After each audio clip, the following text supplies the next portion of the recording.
The indie comics world needs a fearless reviewer. Look out, it's Richie's Reviews!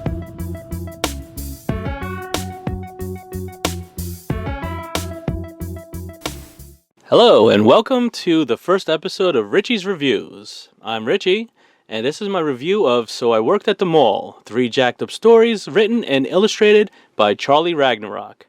I wanted to begin my review videos with this particular book, because nowadays creators so easily lack the sense of adventures in their stories, or dismiss the fun factor because they're too busy trying to emulate their favorite heroes or favorite villains, or just, trying to create the next Batman or the next Doctor Doom. Pretty much like insert whatever hero and villain you love here. It's just sky's the limit.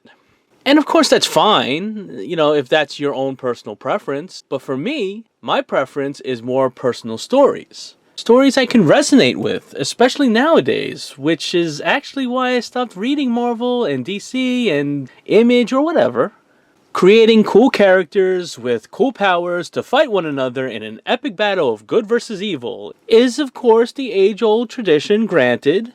But I look forward to reading something that can make me laugh, or make me cry, make me feel, or make me fly. I want to be winded on the wind of adventure that takes me to a fun place to be. So I Worked at the Mall may not be an adventure. I guess it depends on who you talk to, even though many would disagree when shopping on a Black Friday super sale weekend. But one thing that is not debatable, at least for me, and that is how fun these 3 jacked up stories are. For something like this, I would usually say it's like old school Kevin Smith met, Trey Parker and Matt Stone. But, knowing Charlie and her sense of humor and insight, I say this is more like Charlie met pencil to paper. Period. Just an enjoyable romp at the mall with introductions to cool people, wannabe cool people, dollar menus, and gum on shoes.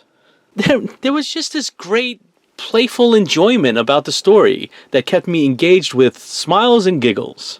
It was well drawn with this characteristic, overly exaggerated goofiness, and comically written in dialogue and scenarios that both played out perfectly, almost like nailing the punchline of a joke. And the ideas were just clever. I mean, I loved the full-page idea of Jack's Breath of Death recipe.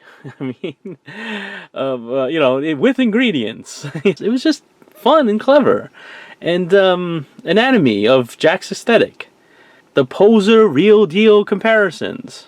As far as I'm concerned, this is a rare commodity these days, and it just totally satisfied my, quest for amusement. So if there's not an amusement park like, right down the block from you, I would just pick this book up.